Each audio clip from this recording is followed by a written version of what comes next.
brought you by Silver Pumps and Motors. Top quality और consistent performance के लिए सिर्फ सिल्वर पंप्स नाम याद रखना. ఫోన్ ట్యాపింగ్ కేసులో కీలక పరిణామం చోటు చేసుకుంది. సెబీ మాజీ ఓఎస్టీ ప్రభాకర్ రావు ఇంటికి పోలీసులు ప్రొక్లైమ్ నోటీసులు అందించారు. జూన్ 20 లోపు నాంపల్లి కోర్టులో హాజరు కావాలని, లేకపోతే కోర్టు అఫెండర్ గా ప్రకటిస్తుందని ఆ నోటీసుల్లో పేర్కొన్నారు.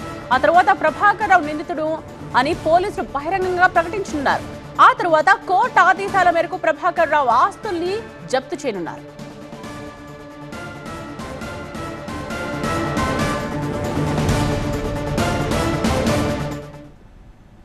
ప్రిన్సిపల్ కరెస్పాండెంట్ ప్రణీత మరిన్ని డీటెయిల్స్ సిద్ధంగా ఉన్నారు.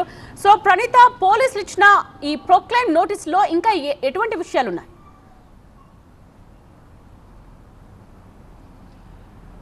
అయితే తారామతి బారామతికి ఆపోజిట్లో ఉన్నటువంటి వెసిలా మీడోస్లో ఉన్న మాజీ ఐజీ ప్రభాకర్ రావు ఇంటికి ఇవాళ ఆఫ్టర్నూన్ పోలీసులు వచ్చారు. సో ఆయన ఉంటున్నటువంటి విలా నంబర్ 38 ఇంటికి నోటీస్ ఇచ్చారు. ఆ నోటీస్లో ప్రధానంగా జూన్ 20వ తారీఖు లోపు తమ కోర్టు ఎదుట అటెండ్ కావాల్సి ఉంటుంది. ఒకవేళ ఏ రాజు, ఎవరా అమ్మాయి? ఇది మ్యారేజ్ ఇన్విటేషన్ కాదు, నేను కొత్త బిజినెస్ స్టార్ట్ చేస్తున్నాను. కానీ ఎలా? బాస్ వాలా. బాస్ వాలా, బీ ద బాస్.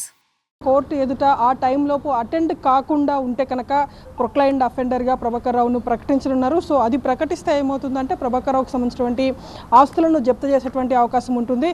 దాని తర్వాత బహిరంగ ప్లేసెస్లో ఆయనకి సంబంధించినటువంటి వాంటెడ్ పోస్టర్స్ని కూడా పెట్టేటువంటి అవకాశం ఉంది. దీని ద్వారా దేశంలో ఉన్నటువంటి ఏ పోలీసులైనా సరే ప్రభాకర్ రావును అదుపులోకి తీసుకొని జూబ్లీహిల్స్ పోలీసులకి అప్పగించవచ్చు. సో ఈ తరహా నోటీస్ని ఈరోజు ప్రభాకర్ రావు ఇంటికి పోలీసులు అంటించారు. సో జూన్ 20వ తారీఖు లోపు కోర్టు ముందు ప్రభాకర్ రావు వచ్చి హాజరవ్వాలి. లేని పక్షంలో ఈ ప్రాసెస్ అంతా కూడా ఉండబోతుంది. సో దానికి సంబంధించినటువంటి క్లియరెన్స్ ఇప్పటికే నాంపల్లి కోర్టు నుండి వచ్చింది కాబట్టి ఈరోజు ఉదయం వచ్చి ఈ నోటీస్ని అంటించారు.